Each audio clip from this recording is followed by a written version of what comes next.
young man committed to ending everything segregated that he could find.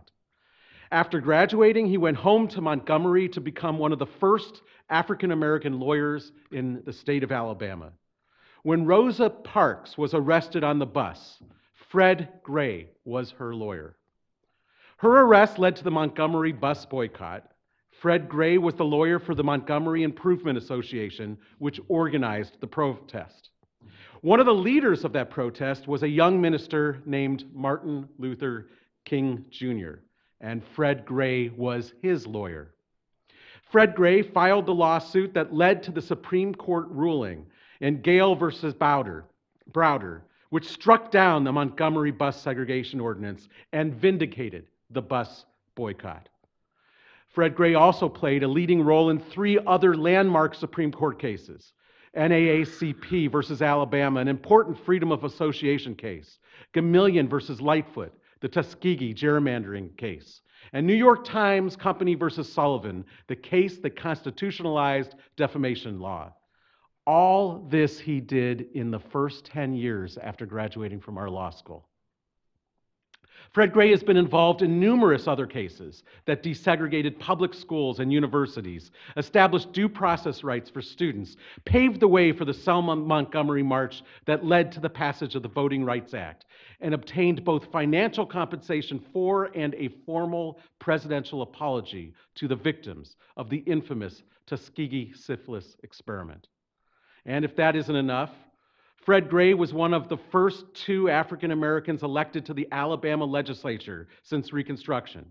His many honors include his role as president of the National Bar Association and as the first African American president of the Alabama State Bar Association, as well as the recipient of the American Bar Association's Thurgood Marshall Award. And how many other lawyers can claim that they have been portrayed in a major Hollywood film by an Academy Award-winning actor? Fred Gray can. We are so honored to have the Case Western Reserve Law Review sponsor this symposium in honor of one of the law school's most impactful graduates. It is now my pleasure to introduce Jonathan Enton, our former Associate Dean of Academic Affairs, who will introduce the program in general, and the keynote speaker, David Garrell. Jonathan?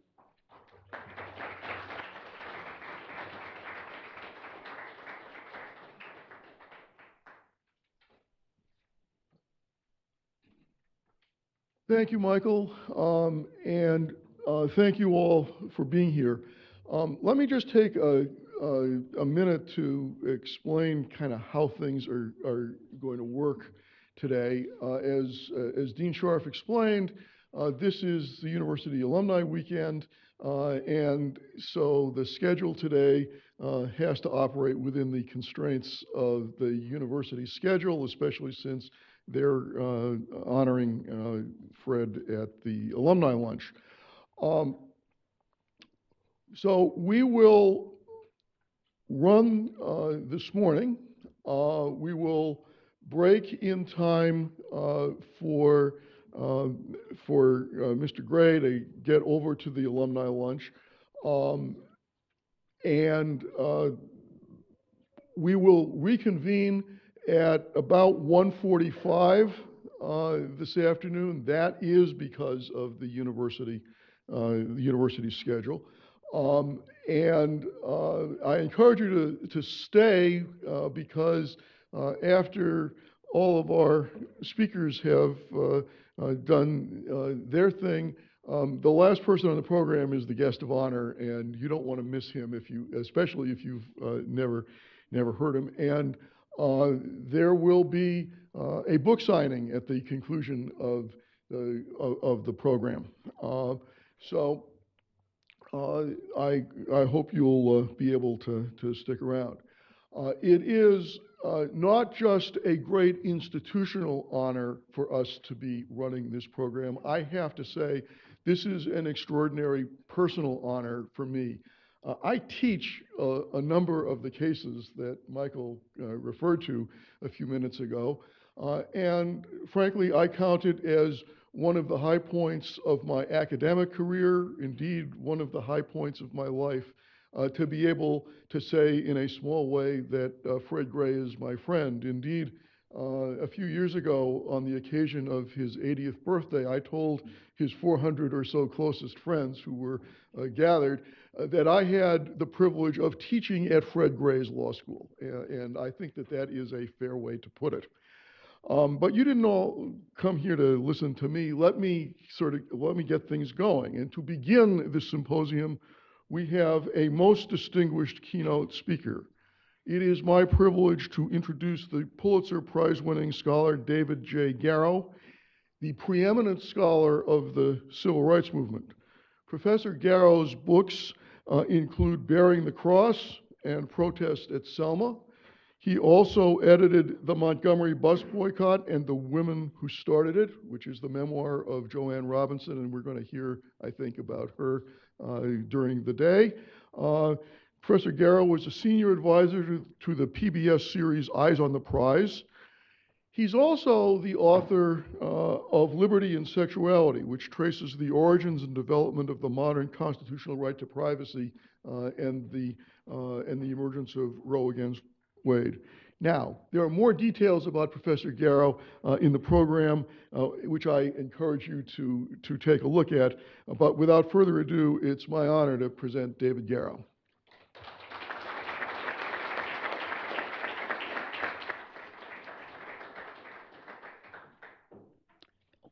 Thank you very much. It's a great honor to be here and to see Attorney Fred Gray again. I told him last evening that I remember when I first met him by going to his office in Tuskegee in August of 1985. That's 31 years ago. And it's great to see that he's in such fine fettle still 31 years later. There are two most crucial things to understand about the meaning of the Montgomery bus boycott. The first, as Jonathan's very nice intro touched upon, is that in its origins, the bus boycott is a women's movement. And it was a women's movement even before Fred Gray first got here in 1951 to start law school. Because the black women in Montgomery, first coming together in 1946 to form the Women's Political Council, had been thinking about organizing a bus protest from 1949 onward. It was a recurring subject among black women in Montgomery that they were horribly mistreated on a regular basis by Montgomery City Lines bus drivers. So this is a long, festering, very visible problem long before December 1, 1955.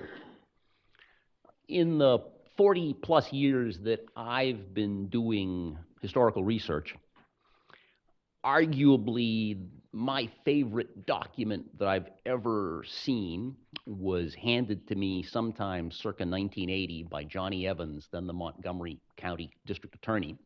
And it was in the prosecution file that the county DA's office still had when they prosecuted all the leadership of the bus boycott in early 1956. And it was a letter from Joanne Gibson Robinson, English professor at Alabama State, president of the Women's Political Council, whose family was from Cleveland. I don't know all the details about which part of her family hailed from here. She herself had been born in Georgia. But that document was a letter from Mrs. Robinson to Tacky Gale, the mayor of Montgomery, threatening a bus boycott. And the date on that letter, and everybody in this room should probably understand the connection as soon as I say the date without having to explain it. The date on that letter was May 21, 1954. 4 days after Brown. And so it's very clear there how Mrs. Robinson and her compatriots in the Montgomery women's movement took inspiration from the meaning of Brown. Now, this is, as you realize, a good 18 months before Mrs. Parks is arrested on December 1st. And when the word spread that day of her arrest, the women moved into action within hours. Mrs. Robinson and other colleagues at Alabama State spent that night mimeographing very quietly, very secretly, thousands of leaflets calling for a bus boycott the following Monday, December 5. And so that protest effort is underway even before E.D. Nixon, the sort of dean of male civil rights activists in Montgomery, even before Mr. Nixon starts phoning around to the black ministers in Montgomery, asking them to assemble and to organize a mass meeting for the evening of December 5th at Holt Street Baptist Church. Now, when Black Montgomery begins this protest on December 5th, there are two important things to emphasize. Number one, they do not start out asking for desegregation of the buses. They have very modest, limited demands. If any of you know the detailed story of Mrs. Parks's arrest, she was arrested for not surrendering her seat along with 3 other black riders so that one white guy who'd gotten on the bus could sit down. The particular rule in Montgomery was not only that black people had to surrender their seats for new riders, new white riders, but that black people could not sit parallel to white people. So the gravamen of so much of the tension in Black Montgomery was about how black riders were forced to stand up in deference to white people. Now, Black Montgomery, since they're asking for such modest demands at the beginning there, has a perhaps naive optimism that white officials will negotiate a solution to this problem very quickly. Folks are not imagining at all that this is a protest that will go on for more than a week or so. But the great irony of those first few weeks in Montgomery is that white city officials realize just how fundamentally challenging the bus protest is in a way that the black activists themselves initially do not. If I can read one line from Mrs. Robinson here.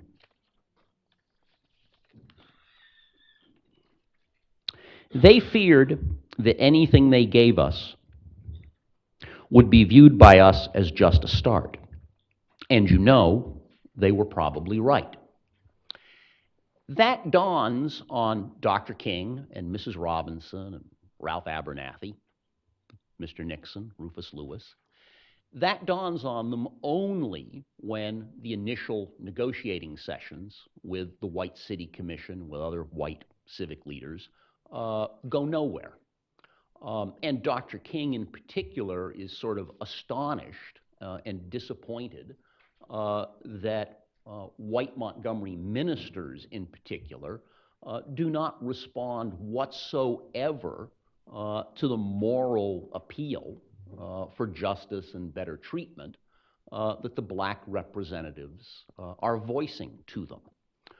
And so as the days and weeks go forward there in December of 1955, after December 5th, Black Montgomery gradually realizes that this is going to be a multi-week, maybe multi-month protest.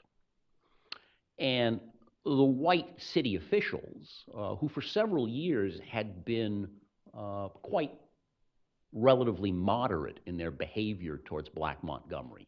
Black Montgomery had 1,500 registered voters in Montgomery County at that time. So they counted in city elections. They made the difference in several races in 1953 and 1955. So it comes as a great shock to Black Montgomery that what they thought was a culture of political accommodation has now been replaced by an incredibly hardline attitude on the part of white city officials. As I know Attorney Gray remembers all too well, throughout January of 1956, white Montgomery officials increasingly implement what they called a get tough policy of going after Dr. King and the other visible activists in Black Montgomery. As I think probably everyone here will understand, the women who had been so crucial in getting this started do not become the public face of the protest. The ministers do instead, because the black women were all employed either at Alabama State or in public schools, and thus were very vulnerable to economic retaliation and loss of their jobs. It's only years later that folks come to realize, particularly through the really superb pioneering work of Mills Thornton, the first serious historian of the boycott, just how crucial Mrs. Robinson and Mary Fair Burks and Irene West and the other ladies were. That get tough policy culminates with the attempted bombing of Dr. King's parsonage, 309 South Jackson Street, at the end of January. By that time, Attorney Gray and Thurgood Marshall and the other folks at the NAACP LDF had already been discussing and looking towards filing a federal court lawsuit. Browder v. Gale then is filed in the immediate wake of that first bombing on February 1st. And this, as I think you immediately realize, represents a fundamental shift on the part of Black Montgomery, where they are now, somewhat tardily you might say, asking for full desegregation of the buses rather than just those very modest initial seating demands. Now, even from January of 56, even in January 56 and coming forward, there's a fundamental underlying tension in the bus protest, and one that should especially be emphasized and underscored in any law school setting. For LDF attorneys like Thurgood Marshall, like wonderful Jack Greenberg, whom we just lost a few days ago, the lesson of Brown, and Thurgood Marshall would say this very bluntly, very acerbically at times, the strategic lesson of Brown was that civil rights progress would be won in the courts and that civil rights leadership should come from lawyers. The Montgomery protest, just in its first few weeks, represents a fundamental, inherent, implicit, strategic challenge to that perceived lawyer leadership lesson of Brown. And by early 56, when Browder is filed, there is the underlying question of, okay, if the fundamental issue is now in federal district court for the Middle District of Alabama, do we need to continue boycotting the buses? But Black Montgomery realizes that the meaning of the protest as a mass community action goes well beyond and above simply the constitutional question of when will the federal courts extend Brown v. Board to public transit. So the protest goes forward. By March and April of 1956, with the Montgomery bus company on the verge of going out of business, the bus company leadership wants to reach an accord with Black Montgomery so that riders will come back and the bus company can stay in business. The white elected officials, however, maintain a hardline position. They indict 89, 90, 91 members of the Black Montgomery community, March 21. Everyone dresses in their Sunday best to appear down at the county courthouse. Folks are no longer deeply frightened by the thought of arrest and prosecution. They're actually proud of it. Then in April, if any, one had been willing to acknowledge the reality, the Supreme Court, the U.S. Supreme Court, affirms a federal court ruling from Columbia, South Carolina, April 22nd, 1956, affirms a South Carolina federal court holding striking down bus segregation in Columbia. So there we have the extension of Brown to public transit. But Montgomery refuses to acknowledge that. Browder v. Gale goes forward before a three-judge court there in Montgomery. They have a hearing sometime in early, middle of May. The three-judge court opinion, unsurprisingly, comes down in June. That then is appealed over the summer to the U.S. Supreme Court. So as Browder v. Gale slowly goes forward, white Montgomery maintains its obstinacy. The mass community-wide bus boycott goes forward week after week, month after month, drawing increasing national attention, making Dr. King increasingly a nationally visible figure. Finally, come November of 1956, on a day when everyone's in court there in Montgomery, facing another effort by local white officials to put the carpool system that the black community's been operating out of business, just at a particularly dark moment comes the unsurprising news that the Supreme Court has, of course, affirmed the three-judge Alabama federal court opinion in Browder v. Gale. But city officials petition for rehearing, and that delays the arrival of the mandate in Montgomery into about the third week of December 1956, by which time the actual boycott has been going for something like 381 days. So the real fundamental story of Montgomery is the mass community protest that keeps this phenomenal effort going for over a year.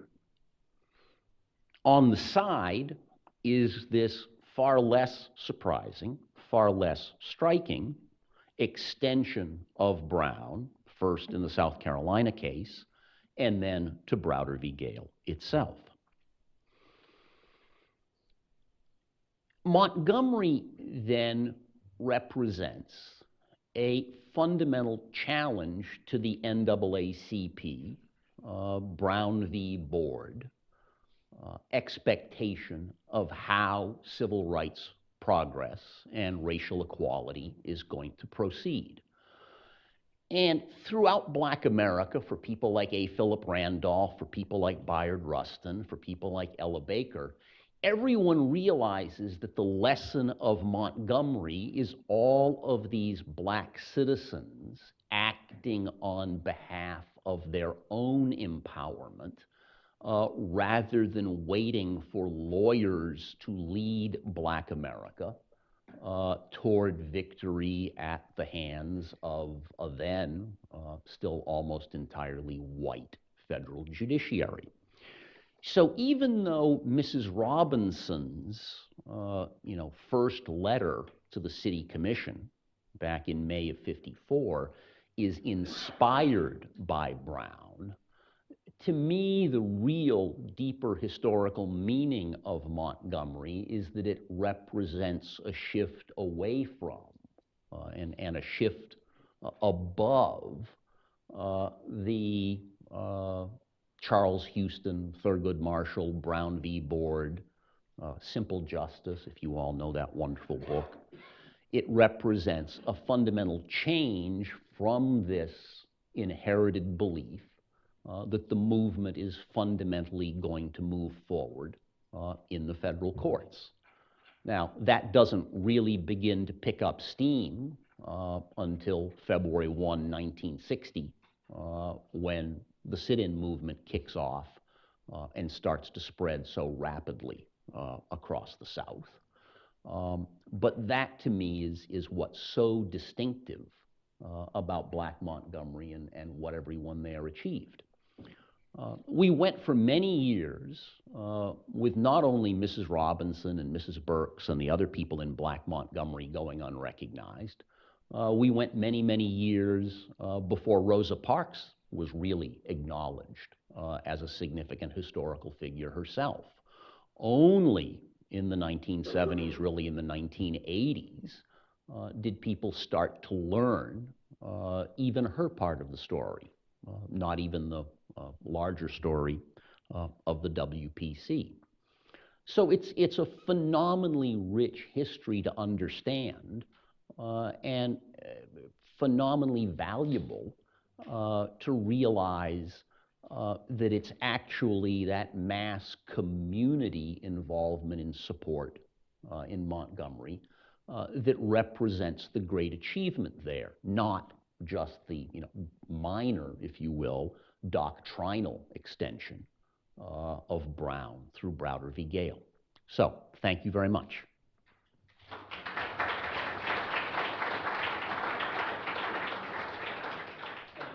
If I defer to Jonathan, if we've got time, I'm happy to I was going to say, do however. we do have some time, and Professor Garrow is happy to take questions. Please note a couple of things. Number one, this program is being webcast and recorded, so please wait to get a mic, not necessarily because you can't be heard in this room, but because otherwise your questions won't be picked up for the webcast and the recording. The second point is please make your questions questions. Other than that, it's all yours. So after the decision saying, you can't have segregation in your buses, what happened to the buses after that? What happened to the bus company after that? And what's the bus system like now? Come December 21, 1956, the black community goes back on the buses. The buses are running. And for several months, there is a fair amount of ongoing white terrorism against the buses. There's a much longer story that I shouldn't try to do here about how in Montgomery, how in Birmingham, how across Alabama, there are good cops and there are bad cops. Everybody in Montgomery knows who's organizing the white violence. A guy named Sonny Kyle Livingston. He's behind the bombings. And white law enforcement, even more notoriously in Birmingham, of course, is tolerating that. So the black community in Montgomery and the bus company is facing these continuous episodes of violence going forward. The buses survive. It's a very tense situation at Alabama State. Mrs. Robinson, Mrs. Burks, Lawrence Reddick, well-known black historian, they are eventually forced out. They all have to leave Montgomery. Alabama State comes to participate in the black student movement come 1960. But by that time, Dr. King has moved on to Atlanta, and Mrs. Parks, unable to get employment in Montgomery, has left for Detroit. So there's some sadness and some disappointment and some pain in black Montgomery in the wake of the boycott.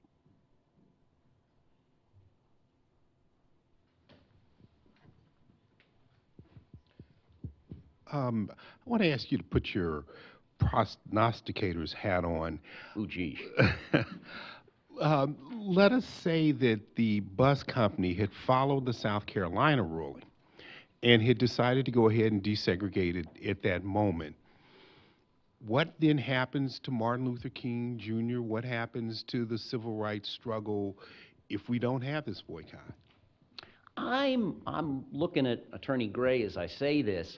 I know that the city commission there in April is threatening the bus company, and I haven't looked back at the documents on this. Jack Crenshaw, who was the bus company attorney, was, that's a word I probably shouldn't say on a webcast, was a hard-eyed sort of guy. But it's the threats coming from the elected officials that keep the bus company from going ahead and desegregating. By April, the protest is nationally and internationally known. The national press coverage really kicks off following the attempted bombing of Dr. King's house at the end of January, and especially ramps up after those March 21 indictments of Dr. King and everyone else. So even if the bus company had followed the Columbia precedent, there still would have been the ongoing prosecution of the black leadership for violating this old, originally anti-labor, state Alabama state anti-boycott statute. So I think it would still, even without going on for another, 7 months or so, I think the boycott still would have represented a new model. And it's people like Bayard Rustin. Bayard is the crucial person in pushing Dr. King and Reverend Abernathy and the other ministers to create SCLC. And I should have said this in my response to Wendy Parker's earlier question. In January of 1957, 3-4 weeks after the conclusion of the boycott, is when they first create SCLC. They're all in Atlanta founding SCLC when there's another round of bombings targeting Reverend Abernathy's church, First Baptist, I think Mr. Nixon's home, Bob Gretz's home and/or church. And so, even though, as I tried to say in my response to Wendy, even though the boycott ends in this tremendous victory, and I think many of you have seen the photo of King and Abernathy, Glenn Smiley, another white northern-based civil rights activist, all on the first bus that morning, things remain really tense and difficult. But it's the inspiration of the community movement that leads to SCLC.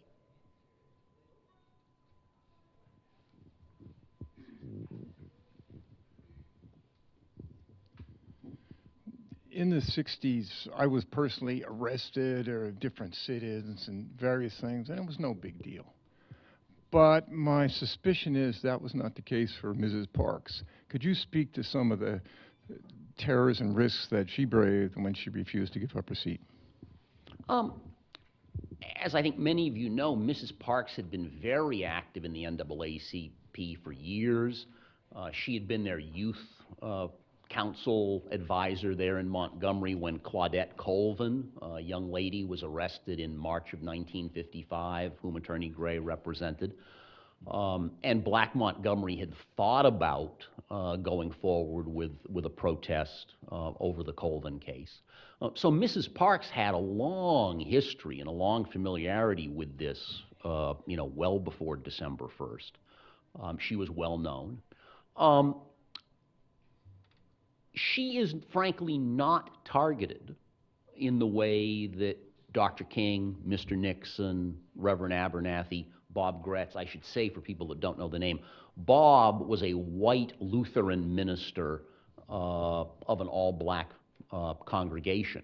And I'll again defer to Fred, but when I last saw Bob, he was living someplace down in southern Ohio below Columbus. Oh, great. Oh, great. And he's a little bit younger than you? Okay, okay. Well, I'm glad that he's still with us. Mrs. Parks' real issue is that she, is fired and can't get a job.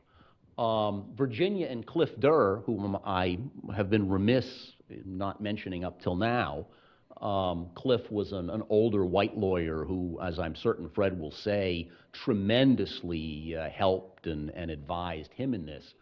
Cliff and Virginia really befriended Mrs. Parks. They had known her quite well earlier. They had encouraged her to go to Highlander Folk School.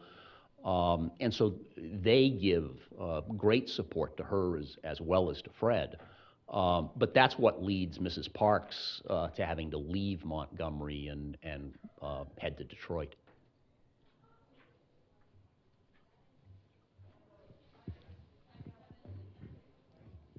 Couple questions. First, picking up on Kevin Brown's, what if? What if there had been no litigation? Huh. Well, you've got the Columbia case. I mean, again, I'm going to sort of defer to Fred on this. He can address it later. I think there's no chance that they wouldn't have filed, and not trying to be too rosy here, because you've got Fred there. If this had been a bus protest in a city where there was not any African-American lawyer in touch with LDF, maybe then you could think about it. You know, the Baton Rouge bus protest in 1953 that a few people may be aware of, the Baton Rouge protest results in a negotiated settlement without any litigation. And as you might be tempted to argue, as a result of that is extremely little known to history. But given the situation in Montgomery, my answer would be that it's inevitable that at some point they're going to file that federal case. So Go ahead. Glenn. Next question. The black community had lots of factions in Montgomery. How do you explain the remarkable unity that took place for that long period of time? I think Mr. Rufus Lewis deserves some of the credit for that in putting Dr. King forward as the new spokesman, because he's so new in town that he is not allied with any particular faction, even though the church he pastors, Dexter, is the middle-class church that Mr. Lewis, Mrs. Robinson are members of.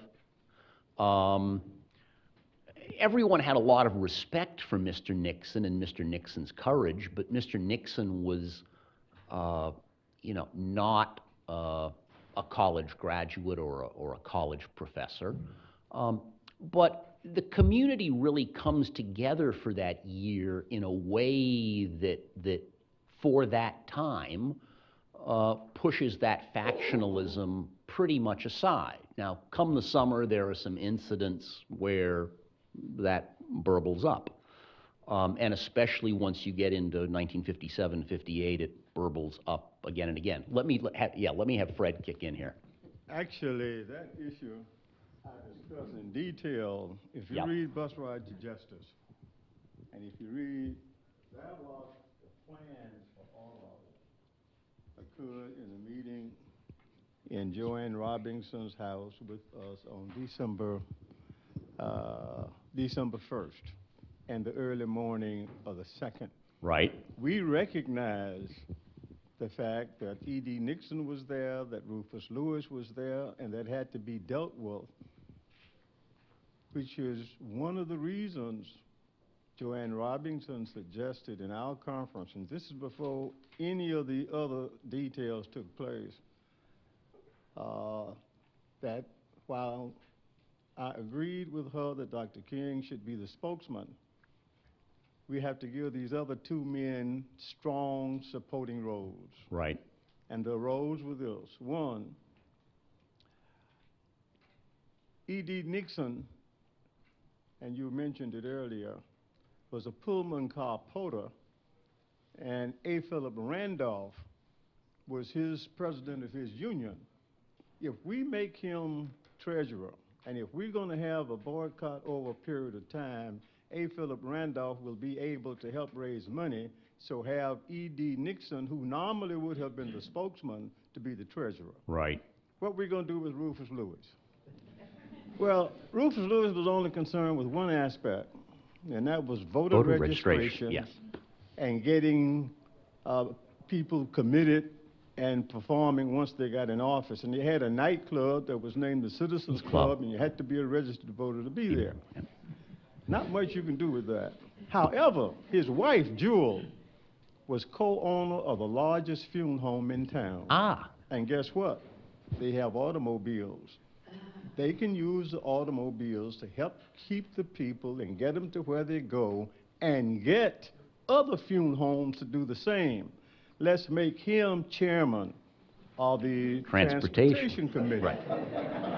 So now you have Dr. King as the spokesman, E.D. Nixon as the treasurer, Rufus Lewis as chairman of the Transportation Committee, and the only thing is left is what? A lawyer. And I'm there. And when Joanne and I, when we saw the people were off of the bus and all the, what you talked about, those leaflets, all of those plans were made, and people who think the bus boycott just started are wrong. We planned it all in her living room, and I set it out in Bus Ride to Justice, and it's been there since 1995 for those who want to read it. And I redid it in 1913.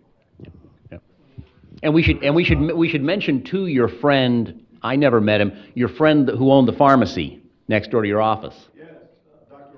Richard Harris. Yep. So I mean, this. Everything was tight. Yep. No, it's wonderful, you know, for folks, I think, to realize just how richly detailed, you know, and richly human and richly planned this was, as such a wonderful community-wide achievement. Thank you. Okay.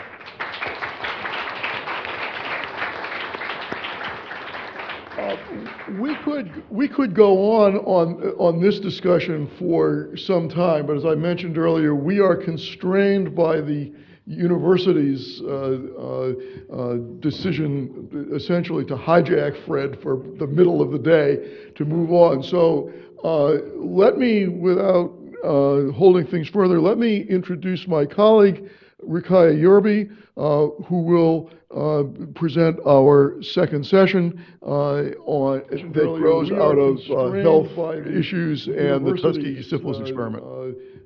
Decision essentially to hijack Fred for the middle of the day to move on. So let. All right, thank you. Good morning. My name is Rakaya Yerby, and I am the Associate Dean of Institutional Diversity and Inclusiveness here at the law school, as well as a full professor of law. I welcome you to our panel.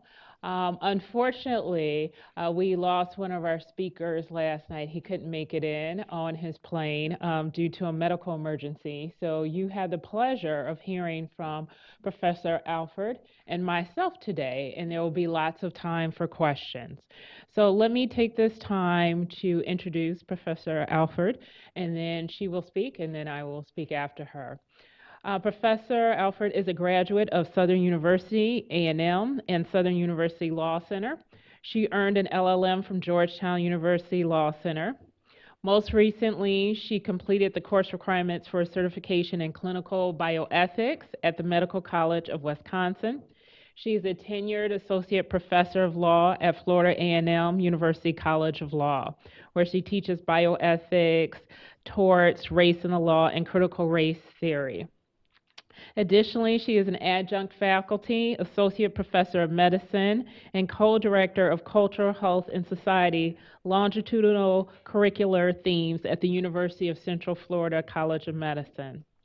Her scholarly research focuses on the integration of critical race, feminist theory into medical school curriculum in order to address cultural competence and interprofessional collaborative skills, accreditation mandates for medical education.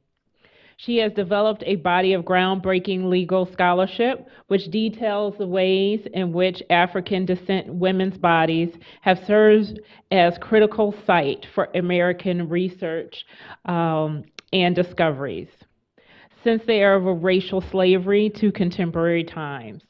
She is a senior editor of Enslaved Women in America, an encyclopedia, wherein she published an entry on enslaved women's roles in the development of the medical specialty of gynecology in the United States.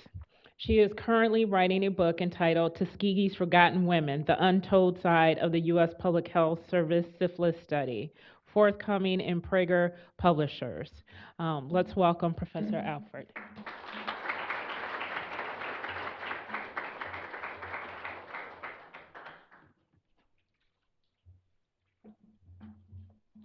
Thank you.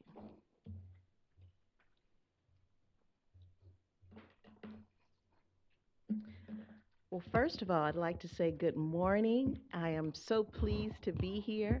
I came from Orlando, Florida, so I'm freezing cold right now, and I'm warming up too. I appreciate this continuing legal education class. I want you to know that I'm going to have a first-year flashback of a law school classroom, so any sudden moves, you will be called upon. That's a stroke, you first, okay, drink it all. Um, it is an honor to be here today, and I want to first just give thanks to Professor Yearby for contemplating this idea of honoring one to whom honor is due, Attorney Fred Gray, and I just want to just stop and clap for him.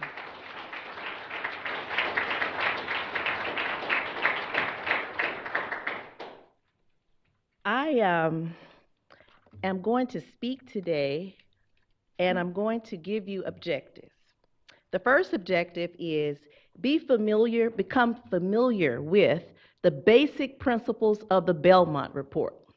2, develop critical skills for analyzing the 4 principles of bioethics. 3, explore critical race feminist theory as a lens to contextualize the United States Public Health Service syphilis study at Tuskegee. 4, critically examine historically marginalized narratives of women who were directly impacted by the United States Public Health Service syphilis study at Tuskegee. The Belmont Report. This report was written in 1974, but is one of many examples of the continuing implications of Attorney Fred Gray's work. As the one responsible for filing the lawsuit against the U.S. government on behalf of the men involved in the U.S. Public Health Service syphilis study at Tuskegee, which was exposed in 1972 after the U.S. Public Health Service recruited 623 African American men from Macon County, Alabama, for a study of the effects of untreated syphilis in the Negro male. I will digress. I haven't had a day of medical school. I'm in a clinical bioethics certification course. I've completed that. But I do know the effects of untreated syphilis, and I don't have to have a study about it. But from 1932 and for the next 40 years, even after the development of penicillin was discovered, the cure for syphilis, the men were denied medical care and for this potentially fatal disease.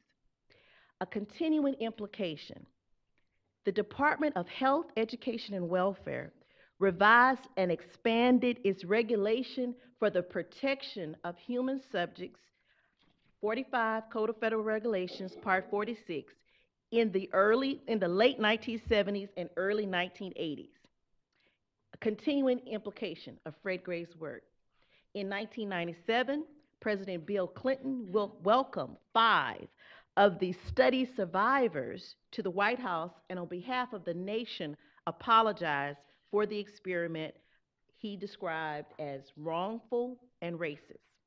The Belmont Report, 1978, but was published in 1979. It has 3 guiding principles that you will be tested on later, okay?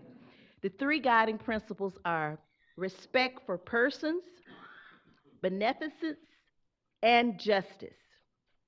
Whenever we speak of the Belmont Report, we think of these guiding principles, but I like to unpack them. Respect for persons, protecting the autonomy of all people and treating them with courtesy and respect. I am from Louisiana, if you haven't heard by now. I'm from Louisiana, and I grew up with a grandmother, and she spoke to me, we talked a lot, And I learned from my grandmother that you have to treat people like people. It's not a word called autonomy. It's about treating people like people. I did not say treat people like they want to be treated, like they should be treated. I mean, the expectation of humanity has to be imposed. Autonomous. This autonomous person is an individual capable of deliberation about their personal goals, what's best for them. Beneficence. The philosophy of do no harm. While maximizing the benefits for the research project and minimizing the risk of the research subjects. And justice. As lawyers, ensuring reasonable, non-exploitative, and well-considered procedures are administered fairly. We have to look to the fairness of justice. How do we administer justice? And that fair distribution as it relates to who becomes the research subjects is key to justice.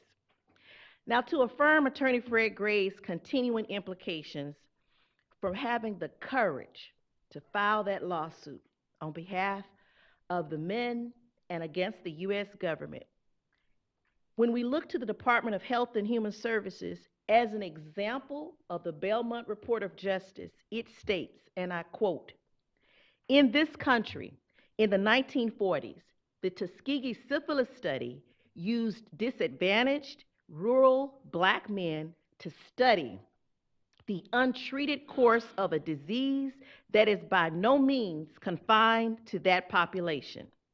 These subjects were deprived of effective treatment in order not to interrupt the project, long after such treatment became generally available.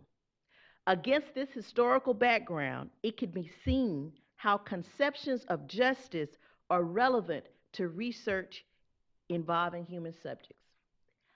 I have talked about this for some years now, and by virtue of this particular symposium to honor Fred Gray, I've been able to contextualize his continuing implications, those implications that we may not readily see. And that is, I think, needs to be stated. 4 principles of biomedical ethics.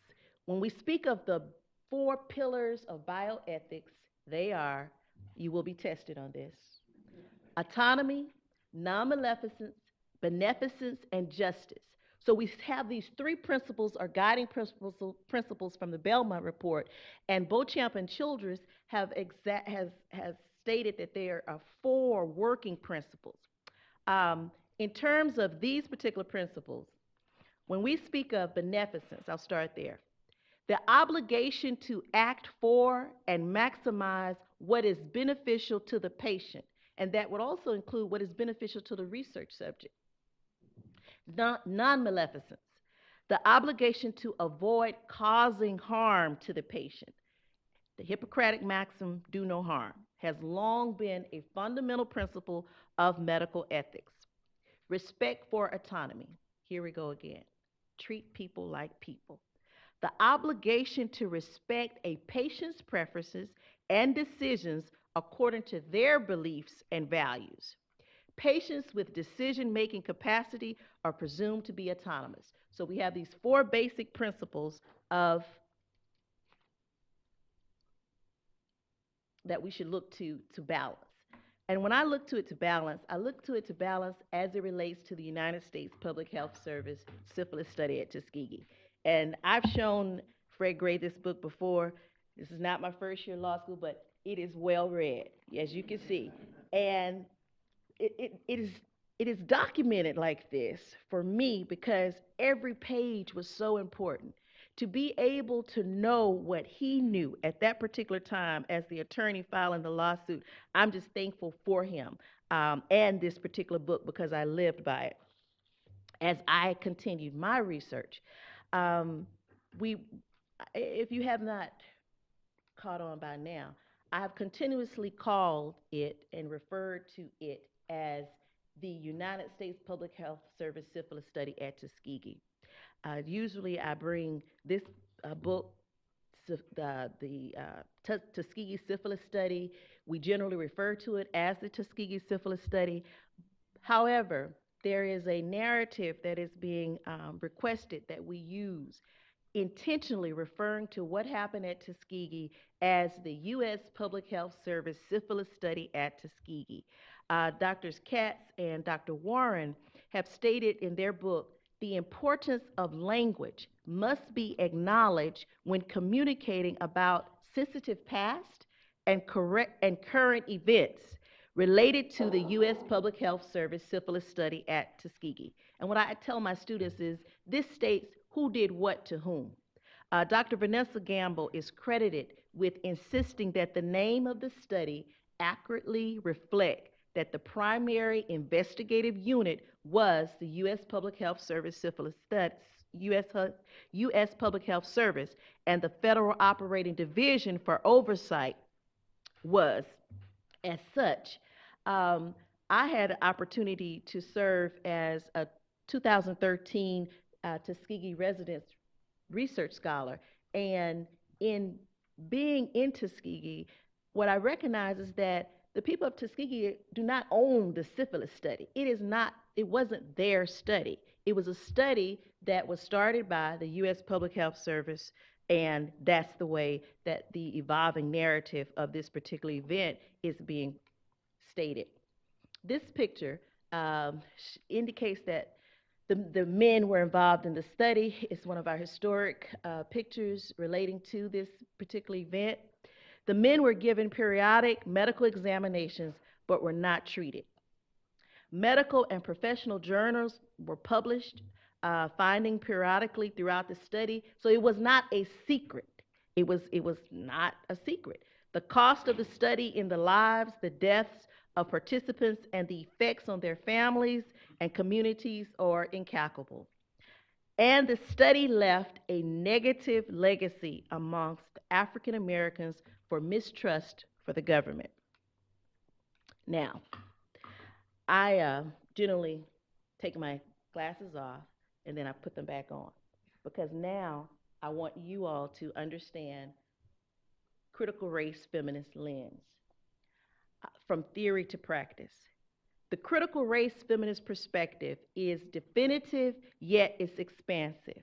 It's definitive in its genesis because it pulls from critical legal studies, which looks at the differential power relationships and deconstructing what actually is happening as it relates to law, racism, and white privilege. Critical race feminism draws from critical legal studies and critical race theory. Critical race theory would look specifically at the under-discussed issue of race. One of the modalities of critical race feminist theory is narrative storytelling. And as I stated, I'm from Louisiana, so I grew up on stories. And I know the significance of stories and oral narratives. Critical race feminist perspective is integral to the survival of Black women's unique experiences and her interactions with the law. Otherwise, her story would not be valued as worthy of being told. And as I sat there and listened, I could see the historical value, her historical value of an event that we have taken for granted, the Montgomery boycott, but the under-discussed marginalized issues were the impact of the women's movement. So we've already looked at critical race feminist theory through that lens without the actual lens being told to us. How do I use this from theory to practice? Medical schools have an accreditation standard for cultural competency. As a law professor, I needed three things: teaching, scholarship, and service. I could feel deeply about knowing her historical events, but I needed a policy accreditation stick, and that came from medical schools. As an adjunct professor at UCF College of Medicine, UCF College of Medicine offers a course in which the central purpose of this module is to allow each student to experience the research process and develop skills of intellectual inquiry that are transferable to the practice of medicine. And they do this to prepare the students to take what is called a CITI exam, the CITI, C-I-T-I program, Collaborative Institutional Training Initiative. This is the standard that one must take in order to do anything with human subjects training. So there's institutional review boards, and you must take this particular test. I was able to implement the thesis that I offered in a law review article entitled Examining the Stick of Accreditation for Medical Schools Through Reproductive Justice Lens, a transformative remedy for teaching the Tuskegee syphilis study. As we look at these 4 pillars of bioethics with your new critical race feminist lens, I hope yes, you can see it really good. I wanted to get your attention, please look to the principle of beneficence.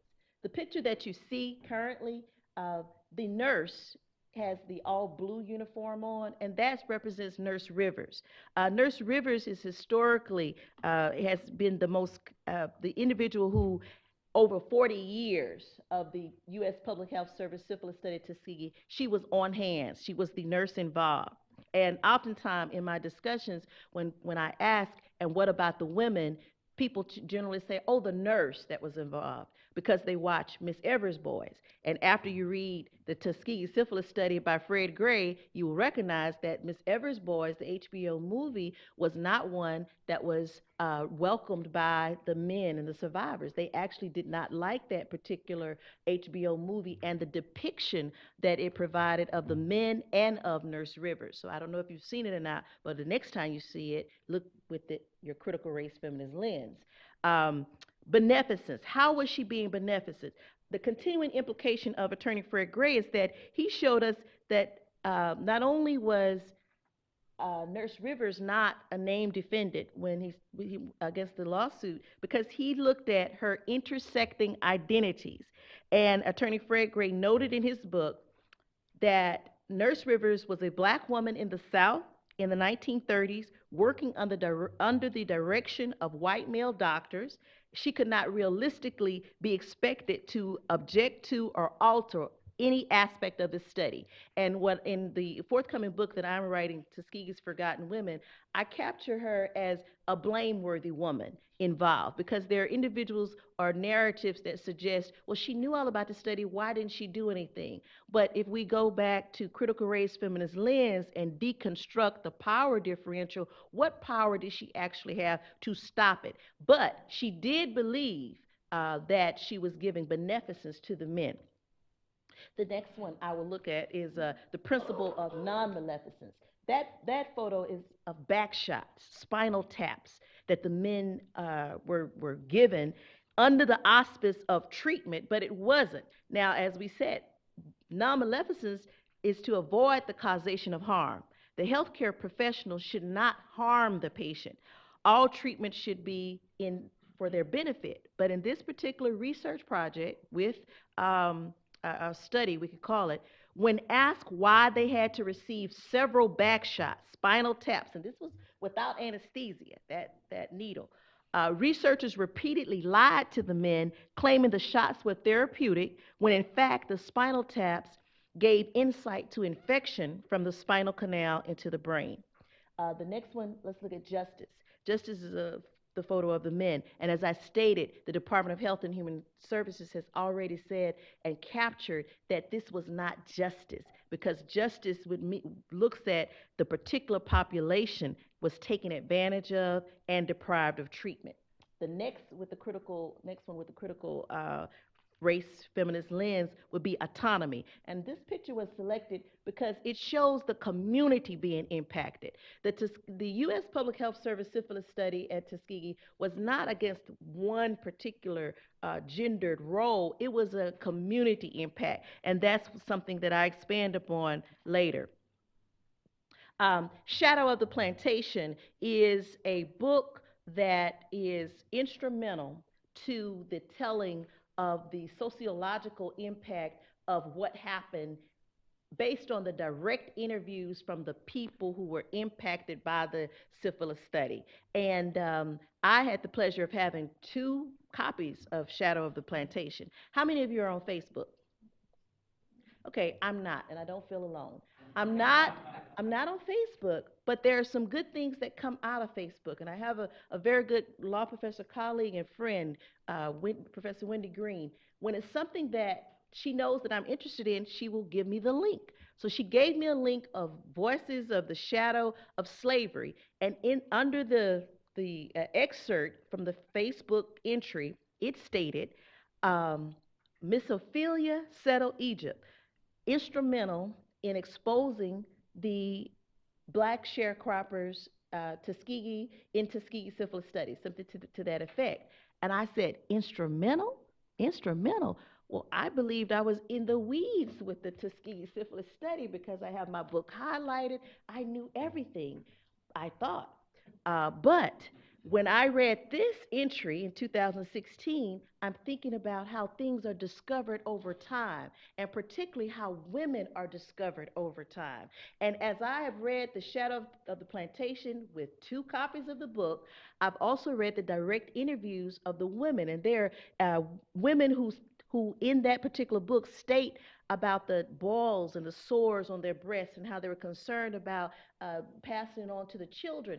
And being from the South, I wondered who would tell another man that in this period of time, 1930s. Well, they didn't tell it to a man. They told it to Ophelia Settle Egypt, who, when she was a mentee of Dr. Charles S. Johnson, she was one of the individuals in the field taking the interviews. So hidden in plain view and in the acknowledgments page of this particular book, Miss Ophelia Settle and others proved invaluable. So there are historically marginalized narratives, or her stories, of yet to be told.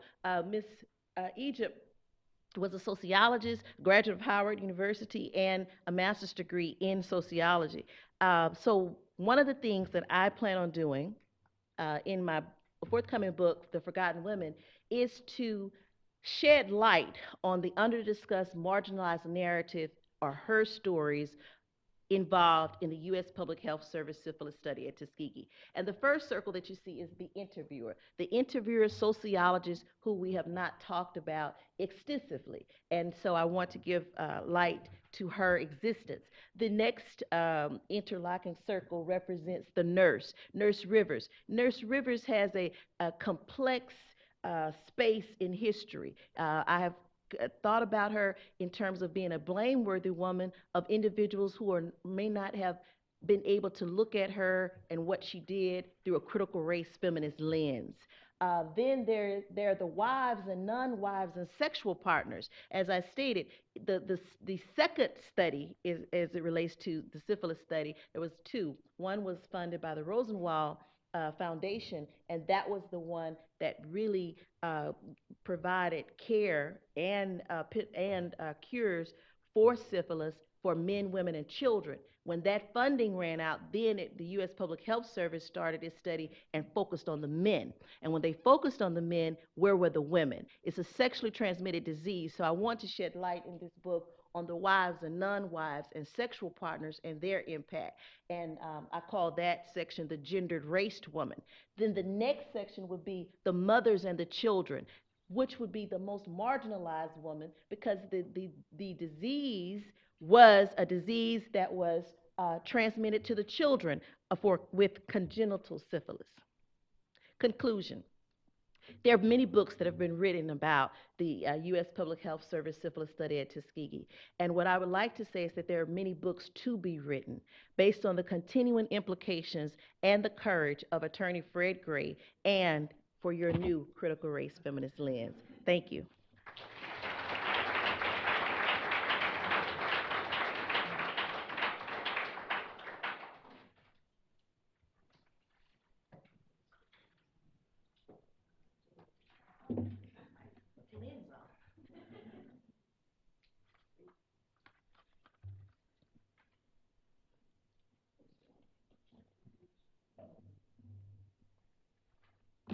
All right, thank you for that. I'm just waiting for my presentation to come up. All right, so today I am going to expand a little bit on Professor Alford's talk, really focusing on the respect for persons and this issue of involuntary consent. I will talk about it a little bit in regards to the Tuskegee study, but I'm going to move us forward into the continuation of medical research without consent. And my talk is based on an article that was just published, and I've given you the site to it. So I want to start off with a couple of quotes that will give you a framework of what I'm going to be discussing for today. Governments exist to protect the rights of minorities. The loved and the rich need no protection. They have many friends and few enemies. When we think about American bioethics, traditionally it has served as a safety net for the rich and powerful, for they are not forced to act as research subjects to obtain access to health care for themselves or their children, while failing to protect the vulnerable, which include minorities and the economically disadvantaged. Without access to health care, these populations are unduly influenced to participate in clinical trials that promise access to health care. I want to start off with one study that occurred recently. Researchers at Johns Hopkins University unduly influenced economically disadvantaged Baltimore parents into enrolling their children into a research study to prove criminality by lying about the purpose of the study and promising them access to free health care otherwise denied by Hopkins. The researchers not only failed to get consent from the parents because they lied about the purpose of the research, they told the parents that it was a study for anemia, but they also unduly influenced them by offering them access to health care, which Hopkins had denied them because they were poor, because they were minorities. And even though no new knowledge was gained, they made sure to turn over the results to the police. So today I'm going to talk about involuntary consent. I'm going to talk about how those who serve as research subjects are unduly influenced to participate to gain access to health care. I'm going to talk about how class and racial biases and biases within the healthcare system prevent these populations from having access to health care. I'm going to further talk about how the policies unduly influence them, and then provide you with a solution that I have crafted. Now, briefly, before I go on, I just want to highlight the similarities between the summary that I talked about and the Tuskegee study. In both studies, the researchers lied to the participants. They lied about the outcome. They lied about the purpose of the study. And in each instance, they were able to use the populations because they did not have access to health care. So let's talk about informed consent. And so this definition is from the Belmont report, which Professor Alford mentioned and discussed in detail. That part of respect for persons' autonomy, it requires that a person voluntarily participate in clinical trials and medical research. And this is supposed to be without undue influence. Now, the Belmont report was codified in 1986. It applies to 16 federal agencies and departments, including Health and Human Services. And in addition to being codified in this manner, it is also discussed in a HHS guidebook. And what the guidebook specifically says is that researchers need to be aware that consent is not voluntary when there is real or perceived belief that participation is necessary to receive continuing care from health professionals, or because the receipt of any treatment is perceived as preferable to receiving no treatment at all. Thus, seemingly, the lack of meaningful choice when it comes to accessing health care makes consent involuntary. So how could that be in a place where we are supposed to be one of the greatest nations in the world? It is because of class and racial biases that prevent people from accessing health care. As you'll note on there, I highlight wealth disparities within this country, but I want to tell you more. In 2013, the median wealth of U.S. upper income families was $639,000 compared to $97,000 for middle income families and only $9,000 for low income families, the widest gap in nearly 30 years. When we add race to this picture, it is a further stark picture. The average American family would need 228 years to build the wealth of Caucasian families today. That would be the year 2244. That's just 17 years shorter than the 245-year span of slavery in this country. The average Latino family would need 84 years to build the wealth of a Caucasian family today. That's the year 2100. Research shows that in several industries, minorities are paid less than Caucasians doing equal work. I will take the high-tech industry. Hispanics make about $16,000 less, Asians make about $8,000 less, and African Americans make about $3,700 less than Caucasians working in the high-tech industry, even when they work in the same jobs, doing the same things. Added on to this barrier of lack of wealth and lack of pay, you have barriers within the healthcare institution, structural bias and institutional bias. An example of structural bias in the healthcare system is the fact that our healthcare system is based on ability to pay. This has been the same system that we've had since the end of the Civil War.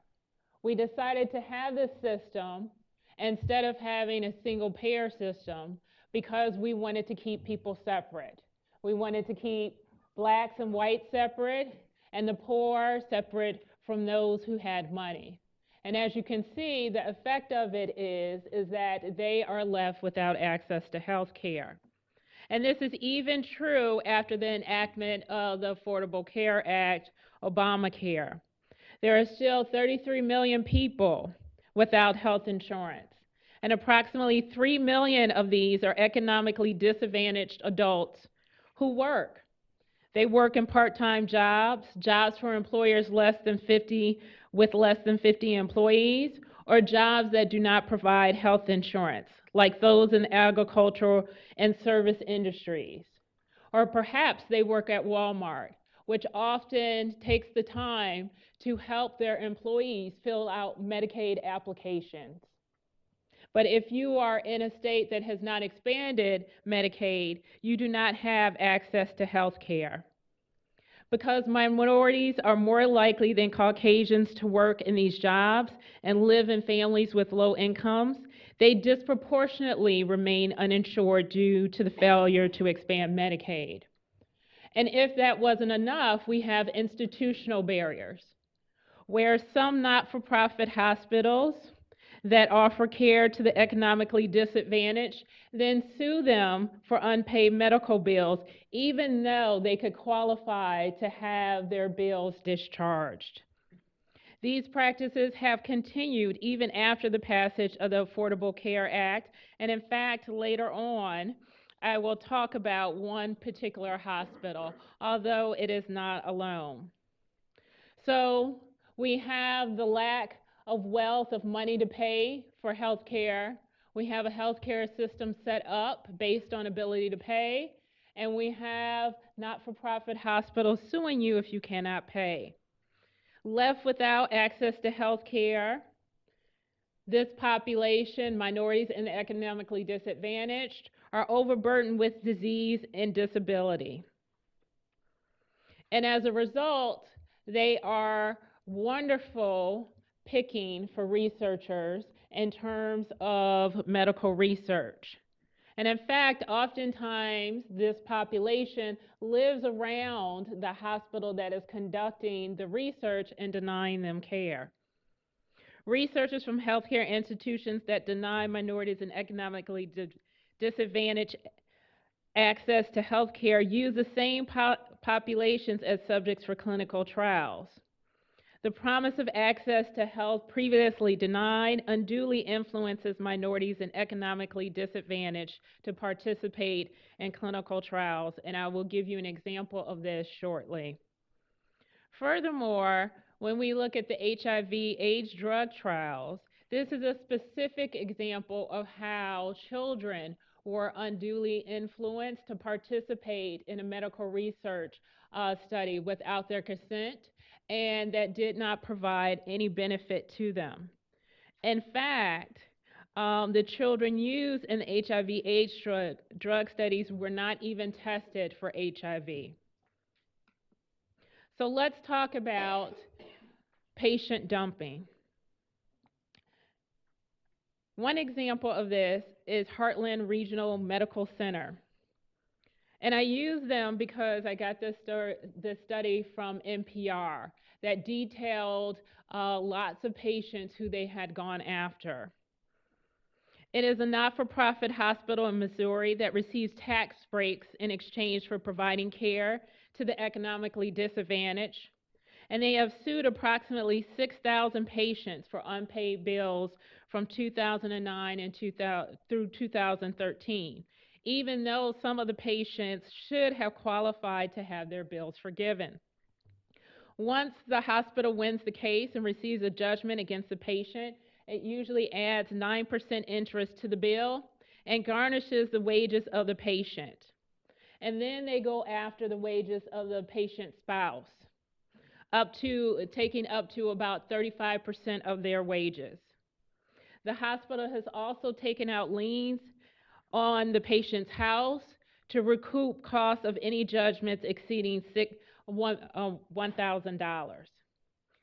In 2013, the hospital made $605 million in gross revenues, $45 million of which was profit.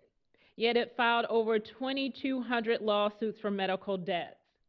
Garnishments amount to 0.5% of hospital revenues.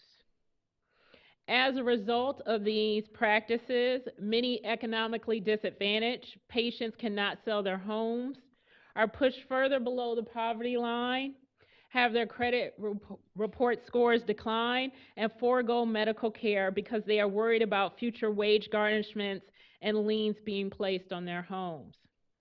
Notwithstanding these lawsuits, this medical center still recruits some of these patients to participate in clinical trials which offer free access to health care. Now, after I wrote the article, there was an update about the center. They had received so much attention that Congress actually got involved, and so they changed their practices. Why I did not change this slide is because many of the people who they originally sued are still having their wages garnished. So it's really unclear whether the practices have changed. Let's talk about undue influence as it relates to the HIV/AIDS drug trials. These studies were conducted for a number of years. It would seem that this was a long time ago, but why it is still relevant to us is because many of the outcomes that were found in this study are still being published now in medical journal articles, and the children used are still affected. So as you see, I list some of the problems, that the drugs were not tested on adults before they were tested on children, in particular for HIV. The children were not even tested for HIV/AIDS drugs. A lot of these drugs were failed cancer drugs and have been shelved because they were too toxic and too dangerous to actually use. And so you're using them in children who you don't even know would actually need them. And some children died from the test. I'm going to talk about one particular study, an Illinois study of dapsone, a drug to prevent AIDS-related pneumonia. Researchers reported some children had to be taken off the drug because of serious toxicity. Others developed rashes, and the rates of death and blood toxicity were significantly higher in children who took the medicine daily rather than weekly. The researchers noted that for the period of the study, at least 10 children died from a variety of causes, including 4 from blood poisoning. And researchers said they were unable to determine a safe, useful dose. They said the deaths did not appear to be directly attributable to dapsone, but nonetheless were disturbing. And again, remember, these were healthy children. Not only is this a problem, but when we turn to informed consent, there were many practices that were problematic. First, some children participating in the New York drug trials between the ages of 5 and 10 were asked to sign consent forms once they were told the risk and benefits of the trials. Now, I don't know about you. My son is 9. I don't trust him to be able to listen understand everything that I tell him, like get ready, practice your musical instrument. So it is amazing to me that we believe that children between the ages of 5 and 10 can listen and understand the benefits and problems with the HIV drug trial. Horrible. Second, many of the researchers failed to obtain consent from authorized persons such as the independent advocate, even when they promised. In fact, none of the 200 Illinois foster children were appointed independent monitors. Yet these studies were allowed to continue. And if you open up your medical journals or anything that talks about HIV drug studies with children, I'm sure that those were written based on these trials. So how are we going to start to put an end to this? I have many thoughts. I'm going to focus on one in particular. So I have created the Vulnerability and Equity Impact Assessment to begin to force researchers, the U.S. government, and institutional review boards, which review all medical research studies, to actually have to answer and grapple with these issues of bias, whether they be class and race-based or institutional and structural biases. Now, I'm presenting this to you just to talk about informed consent. However, it could also be used to apply other issues such as justice, as well as beneficence. This impact assessment is based on the Health Equity Impact Assessment tool that identifies the root causes of health inequity, such as wealth, income, knowledge, and power imbalances. This instrument, the VEIA, should be used to assess whether the proposed research subjects are being unduly induced to participate because they lack access to health care, which is a violation of the respect for persons' autonomy principle that I discussed from the Belmont report. It will require researchers to identify the biases in society, including class and race, and the biases in the healthcare system, such as structural and institutional biases that prevent minorities and economically disadvantaged from obtaining access to health care. Then determine whether the biases bar minorities and economically disadvantaged from participating in clinical trials. The completed tool would be posted on the clinicaltrials.gov website. That's where every clinical trial is posted that is either funded by the U.S. or that is doing research for drug approval in the U.S. And it would be used by the institutional review boards to okay medical research. So let me give you an example of how it would actually apply.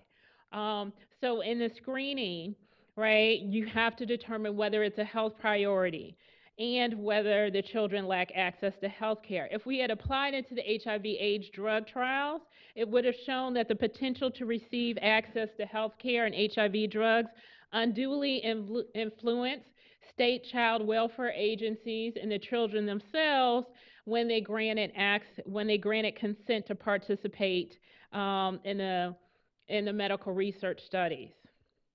Scoping, there was no evidence during the time that the medical research studies were being conducted that minority and economically disadvantaged children were the group most affected by HIV/AIDS. Why? Because they never tested them to begin with. So we didn't know if they were actually the ones most affected. The impact assessment would have shown that the research was too dangerous to conduct on this population because the drugs had severe side effects, even for otherwise healthy children.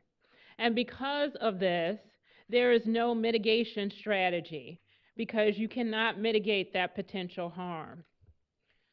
So in conclusion, the time has come to put an end to participation in medical research studies without consent.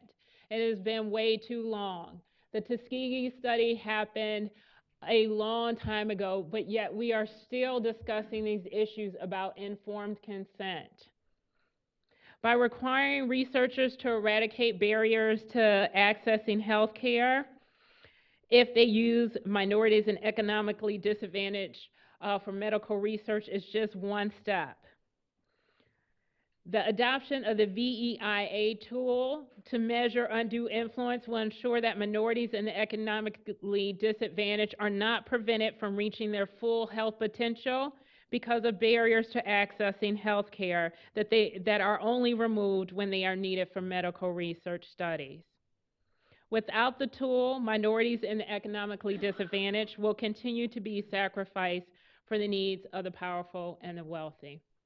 Thank you.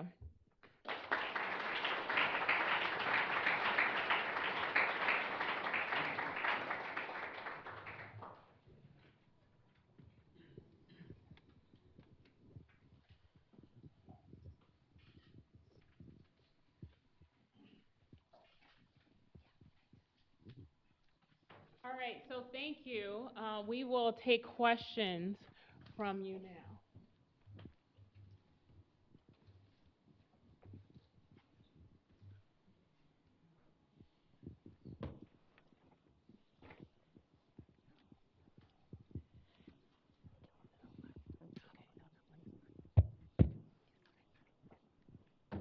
So thank you. This was really interesting, and this is a question for Professor Yearby. I'm wondering, I guess, how your proposed tool might apply in what maybe most people tend to think of as a more standard scenario of clinical trials where, there's a drug that, let's say it's a cancer drug, it has uncertain benefit, there's good reason to test it, but of course, it seems like in that instance, it's still going to be the vulnerable groups that you've pointed to that are going to be more likely to feel undue influence to accept to enter into those trials. At the same time, if it's a potentially beneficial drug, and the alternative is no access to care, I guess how does that kind of fit into the bigger picture of what you're trying to address with this tool in particular? Okay, thank you. And so I go into this a little bit more when I talk about it in respects to justice, because part of the problem is that we have this therapeutic misconception that when we are doing medical research, that it is actually a benefit. And so when you see in Congress that they pass laws that say people have a right to participate in medical research studies, I just sit back and take a deep breath because that is not a right. When we think about medical research, yes, it has changed because of the HIV drugs epidemic and our belief that we need access to this cutting edge medicine.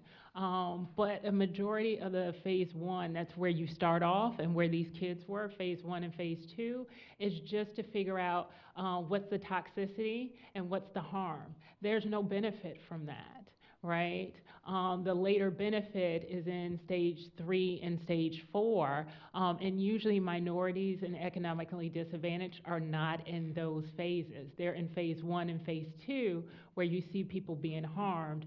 Phase 3 is right before you go to the market, and that's where you tend to see people who actually have access to medicine. Now, it's a little different for cancer drugs, so I'm going to put that to the side. Usually they use cancer patients at that point, and so that's a little different than the majority of the studies that we see.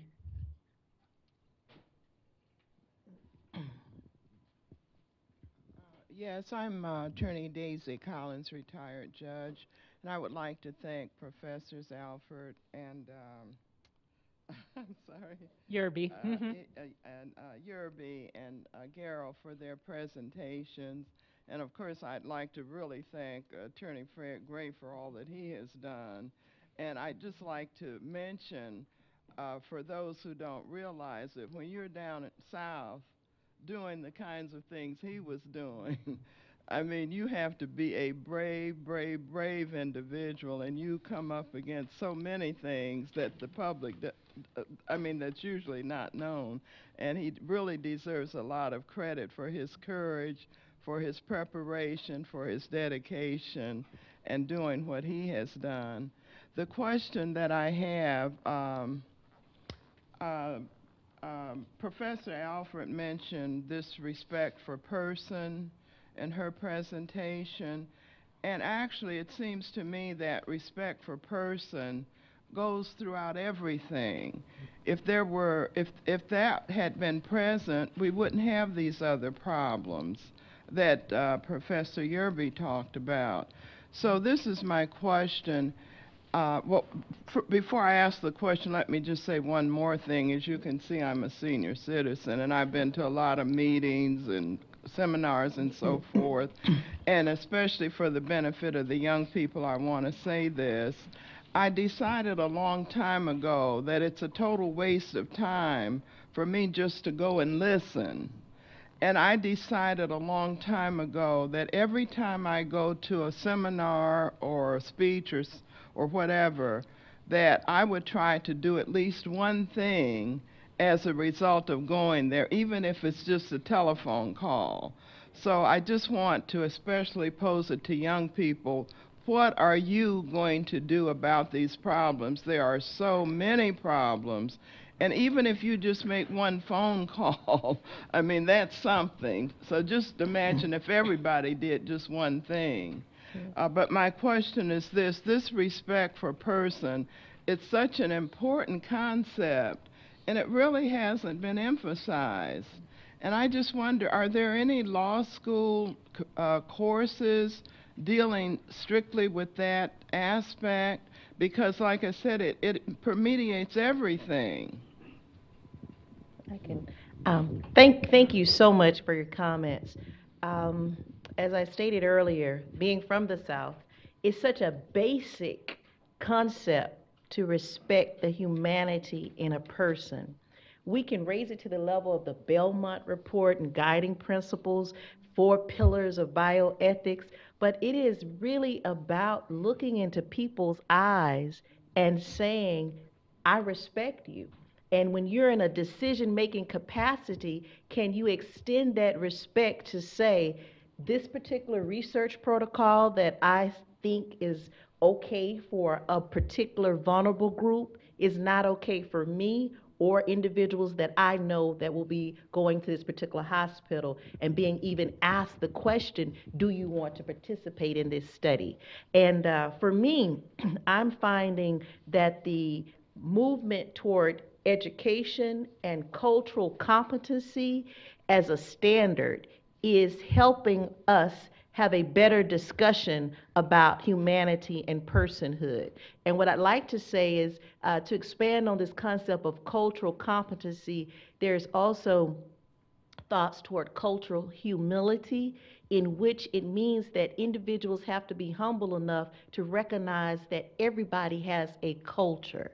And when we respect that in each other, that sense of awareness will help us to make better decisions when it impacts another's life and livelihood. So I think just to, as we are talking about this and putting it on a humanistic level, as Professor Yerby said, if it were my 9-year-old, would I believe that this 9-year-old would have the capacity to have the level of informed consent that obviously a decision-making body said these other 9-year-olds do?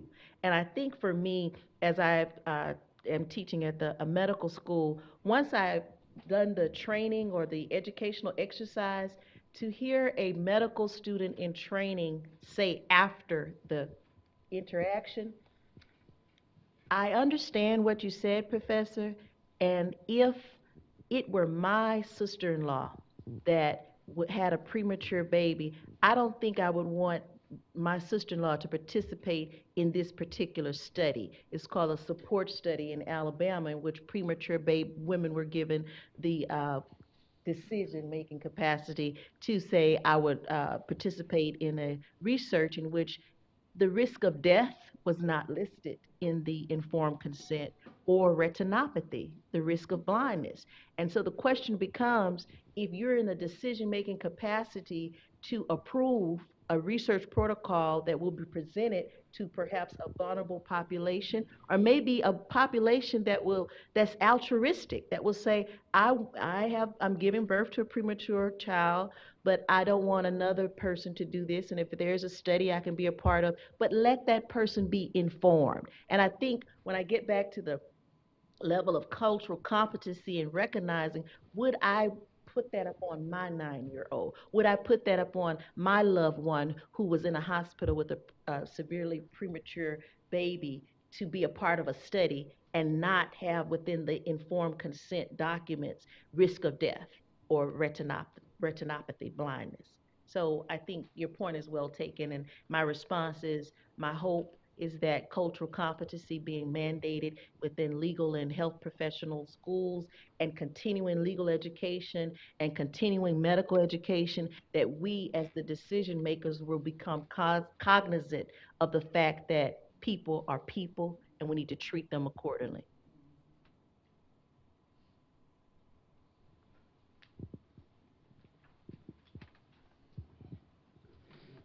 I'm wondering how you guys would imagine these principles being really implemented.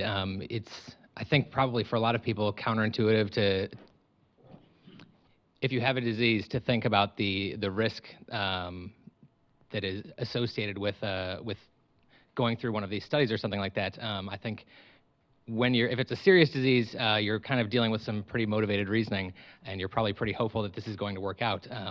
And so it seems like if you want to actually put this into practice, you need at least a critical mass in one of several groups, whether it's pharmaceutical companies who are doing these, who are pushing these products, or the researchers who are actually on the ground doing them, or the patients who are offering themselves up to do this. But in each case, you seem to have their interests kind of aligned against you, whether it's corporate profits, or whether it's career advancement for the researchers, or whether it's your own personal health that you're willing to kind of gamble with. So how do you get through to at least one of those groups to really say, we need to put this into practice? So let me just speak to that in one instance to clarify something. For those who are ill, you cannot participate in a phase 1 or phase 2 study. So again, that's educating the patients who are involved. I didn't go through, but lots of these studies are done on healthy people, and their lives are forever changed. And one study, they actually did lobotomies on healthy kids where there was no need. they lost their thought capacity, right? And so part of it is educating people about these continued exploitive medical research studies that do not get informed consent, and they don't add anything to the medical research, right? And so it's informing those who are okaying these studies, just like the study about the Y chromosome in criminality. It's a waste of money. We've done it several times. It doesn't prove anything. And I think that goes back to Fred Gray, right? When they did the syphilis study, there was no reason to do the syphilis study. They already knew the transmission, the outcome of the disease, right? And so one, it's impatience, right? To say participating in the study does not actually get you access to health care. Two, it's to people to understand that if researchers, if companies are going to do this, then they are going to have to suffer, right? There are other studies where people were in the hospital, African Americans who were in the hospital for cancer, and they just basically irradiated them and they lost skin. There was no reason for that. But if we don't hold people accountable, then people will continue to do it, and then we won't have access to the medicines and the things and the studies we actually need, because we're wasting our time on things that we don't. So yes, it is hard. I plan on continuing to educate the patients, the researchers, and Congress about this. One would hope that the pharmaceutical companies would figure out that it's not going to actually lead to profit, because if you have a poor study, if you don't get informed consent, it's not going to really lead to outcomes that you think. So. We got a break. Okay.